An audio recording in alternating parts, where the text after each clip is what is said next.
Hi Taurus, this is your reading for October 2021.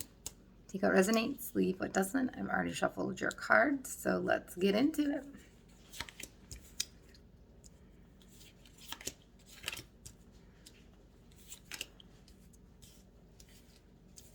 Interesting. Wow. Wow. You guys have a little rose quartz. Alrighty. So for your energy, we have the Eight of Swords. What is going on with you guys, Taurus? This is a heavy card. So to me, I feel like you feel stuck, you feel trapped, you feel completely just encompassed by the situation, like between a rock and a hard place. And it's just, you don't have all the information you need to make a decision. And there's two possibilities. One of the possibilities might be because you are turning a blind eye to it, or you might have somebody that is omitting a truth or purposefully leaving out information that you need to make a decision. But honestly, this is a card of being stuck in your head and being imprisoned by your own thoughts in your mind. Let's pull some signifiers here. Okay.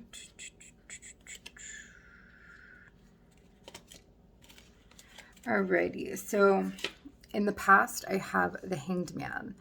And this is saying that this is really stuck. You've just kind of been in a very stagnant situation and not been a lot of movement, which would make a lot of sense. Like you feel you're trapped. You feel like there's really nothing you can do to get out of the situation. And, it's keeping you up at night. It's very anxiety producing, and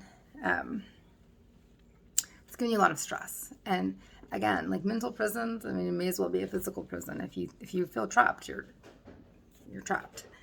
So, but it is saying that if you look for the right information, which to me that means if you ask the right questions, I think that that's pretty much where everybody's troubles come from. Is not that they're not getting the right answers, but they're not seeking the right questions. And when you seek the right questions, you're going to get the correct answers. And the information is just going to reveal itself to you. And then you'll just no longer be stuck. Because what I have that's mirroring your energy is the star for above, for your conscious mind, which is beautiful. This is a card about healing and hope. And you guys are so grounded. And this is a great card for you guys because the star has like 1 foot on the ground and 1 foot in the water, which represents, being grounded and stable like you guys are, but then continuing to have one of those channels open to your intuition and like the etherical, and have your mind open to possibilities. Don't get too stuck on like what you think should happen, because that's just going to block some of the avenues that, God, the universe, whatever you want to call it, has in store for you when you get really rigid on one.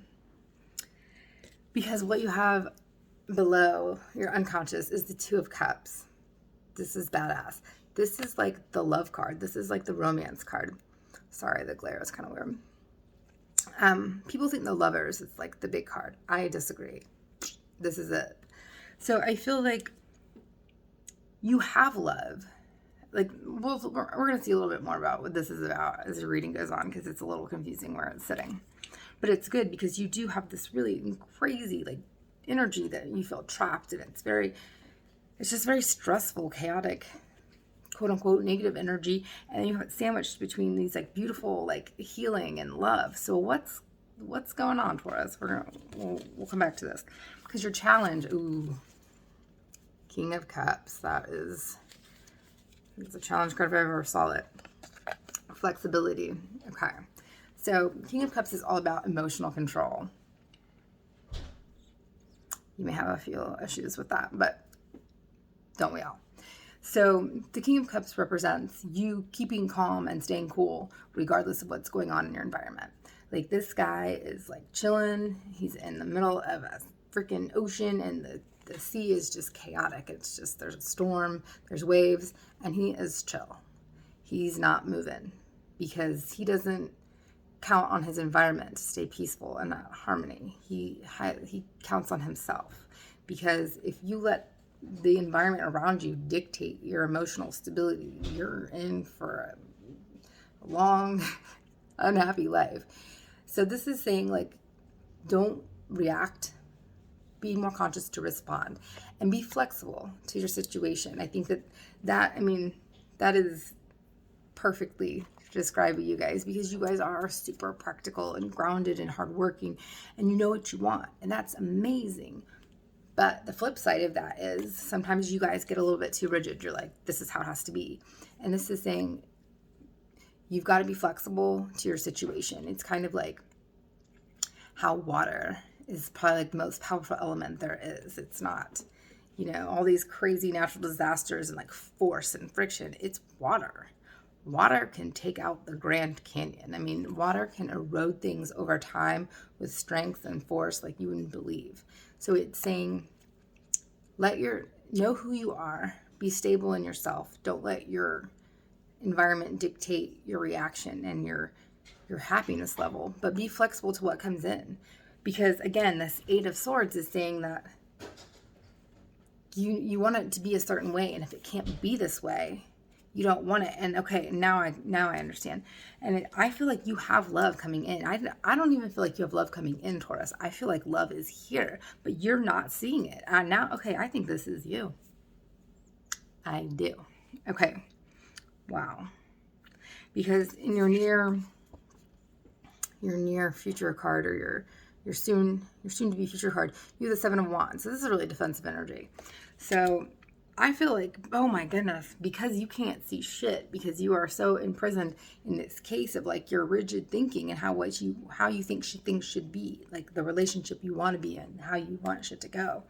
You can't see what is all around you, which is hope and healing.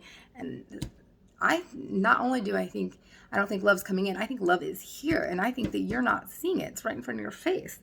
And you're just being really defensive because you have this straight line of like stagnation, and then like imprisonment and stress, and just not being able to see past like your little narrow view of what your life is, and then all this defensiveness. But around that, because above and below you, you have all this hope, all this healing, all this opportunity, and all this love trying to get to you. But you're like, nope, not gonna look at it. So I'm kind of thinking it's you guys right now. And you have so much good stuff coming in. You just have to look around. It's like you're not looking above and below, which is so important. So let's look at how you're seeing yourself right now. Okay. So the Page of Cups. So you see yourself as emotionally open. I don't know. You're seeing yourself as somebody that's really dreamy and emotionally open and emotionally free. And I think that this might be, thank you. I think that this might be more of emotional immaturity. Don't be mad at me. I love you, Taurus, but I think that's what this is. Because, look, you got the Serendipity card with that. This is from Colette. Colette Baron reads Wisdom of the Oracle. So I'm gonna look this up. It's 18, so it's 9. So it's unconditional love. So it's not a terrible card to have. Her oracle cards are so pretty. Anyway, so opportunity aligned with readiness, the awareness of synchronicity, luck, good fortune appearing as signs and symbols of magical alignment of events. Spirit has a plan, and the plan is to place you. The plan is to place you in front of the right person at the right time. You have met or are about to meet someone vitally important in your journey. Someone Spirit wants to bring into your life. Only divine forces can plan this meeting. It is out of your hands. Pay attention to the signs Spirit presents. Wow. Okay, so yes, this is just backing everything up. This is saying, like, you see yourself as like this emotionally aware person. I think that, emotionally available person and ready, but I think you're a little bit maybe emotionally immature, a little tiny bit. We all are. It's okay. Serendipity is like this says, let yourself, don't be confined to what you think you should have, because I feel like you're blocking out all these amazing opportunities that are there. They're just disguised as an avenue that you're not completely like rigid with. Like there's all these different things that come in for you right now, Taurus, and you're like, no, it has to look like this or I can't see it. It's like the Native Americans, that's that old story about when Christopher Columbus's ships were coming in, they couldn't see them because they had no frame of reference for what these boats looked like. And then the chief saw like the waves in the sea, and then he was able to see the ships, and then he explained them to the rest of the tribe, and they just appeared right in front of their face. So I feel like that's what's going on for you right now, Taurus. I feel like there's so much in front of you and you're not seeing it because it doesn't look like what you feel like it should look like, but it's better. And until you can get out of this rigid, like, if you think that like what you want is supposed to be green, you're not going to see like yellow and red. You're just gonna be looking for green.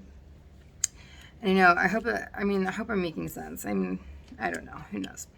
Okay, so your environment is a 5 of Pentacles. So I feel like you have been left out in the cold. So you're definitely your vision is a little bit guarded, you feel like somebody left you out in the cold. And I believe that's probably possible, or very likely, because you have that Hanged Man and you've been kind of in this state where you've been waiting for this particular energy, this particular person to come back in. And even if it's not the particular person, like, you want to be with someone that's similar. So you have all this energy that you're just waiting for that is just not good. It's just like this energy that isn't for you. Because the 9 of Cups, this is telling you just to emotionally invest in yourself. Don't really think about other people. I mean, that's what's going to bring it in. That's what always brings it in. Somebody once said to me, the best way, if you want to attract your soulmate, this is the way to do it. There's one way to do it, hands down. Start doing what you love to do. Start being creative and pursuing the things you love.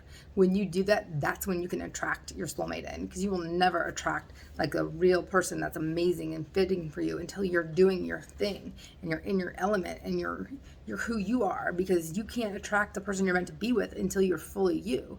And you're not going to be fully you until you are just investing in your life and being fully in your life, emotionally, physically, creatively. Because I have the 5 of Swords as your outcome, which we're definitely getting. We do have clarity, obviously. The 5 of Swords is game playing and just zero-sum game, and like, okay, like either you win at the expense of somebody else or they win at your expense. I mean, neither one is a good option. This is a relationship of any kind that's valuable. One person winning is always losing. But, bam, it is reversed. So, I feel like you're coming out of that energy. I feel like that's been very much your energy, and you need to see past that. Let's pull a clarity card for you. Breathe. I like this. And Ace of Cups. How perfect is that? So the Ace of Cups is new emotional beginnings, new love, new relationships, even though I think your relationship is already in your life. I just think that you do not have the sense to recognize it right now, even though you know how much I love you, Taurus. Get out of your box. See out of this thinking. Okay, so breathe is 29, which is 11, which is 2. The love card. Or the love energy. Let's see. But so you can do 11 or 2. 11 is all about splitting up, and 2 is all about cooperation. So, cooperate. I know you guys can do it on your own, but it's no fun. And you alienate everyone. As they say, perfectionism looks good in his shiny shoes, but he's a bit of an asshole and no one invites him to their pool parties. Anyways, breathe. Patience, waiting, going slowly, wellness, meditation, trust. Don't be in too much of a hurry. Don't be in too much of a hurry right now. The heart needs time to open. Take a breath and let nature take its course. Release constriction and anxiety, for there is no need for tension. Savor the moment, and waiting won't prove difficult. Your heart knows what the ego often resists learning. Patience pays off in deep and meaningful ways. So be patient, do you, invest in you, expand your awareness to what you can bring in. Don't limit yourself. You have new emotional happiness coming in, a new emotional way of looking at things. All in good time. It will come when it's supposed to come. I know we time clock the shit out of ourselves in America. We're supposed to have this done by this age, and we're supposed to have our forever job by here. We're supposed to be married and have 2.5 kids and 2.5 cars at this age, and retirement, blah, blah, blah. That's all BS. No one feels that way. No one's happy with those things. That timeline is bullshit, and we need to break out of it. So don't ever feel bad about that. All right, I hope that you liked that, but we're going to do how they feel about you, Aries through Pisces, and I have already shuffled your cards. So Taurus, how they feel about you, Aries. Positivity. They really want to be with you, and they feel good about the future of their relationship. If you are dealing with another Taurus, innocence. They're excited, but they might be a little bit naive, just like I said. So don't be guarded, just be careful. If you're dealing with a Gemini, they are very dreamy. They're in their head. They like you, but this might not be really serious for them. If you're dealing with a Cancer, lots of hope. If you guys are reconciling with someone from the past, good things will happen. If not, it might fizzle out, but if it's an ex, good things. If you're dealing with a Leo, they see a future with you, and they feel like you might be the one. If you're dealing with a Virgo, they see you as a light in their life, and they want to move forward. If you're dealing with a Libra, they just kind of want to be by themselves right now, and they're not looking for a relationship. If you are dealing with a Scorpio, magic is happening. They're very mysterious and very quiet, so you might not feel like they like you, but they do. If you were dealing with a Sagittarius, just relax. They're just wanting something chill and mellow, and if you put a lot of commitment and restrictions on them, they will probably run away. If you're dealing with a Capricorn, support. They need someone that will support them in their career, in their work, and just kind of be the supportive role in the relationship. If you are more comfortable in a leading role, probably not the relationship for you. If you're dealing with an Aquarius, be patient. They are healing. So if you can't be patient and kind of work with them through some of their shenanigans, you might want to move on. If you can, they'll be worth waiting for. If you're dealing with a Pisces, they're a free spirit. They really like you, so don't take their flightiness and their being hard to pin down as a sign they don't like you. They do like you. Just give them some freedom. All right, Taurus, love you guys. I hope that helped, and I will see you in November.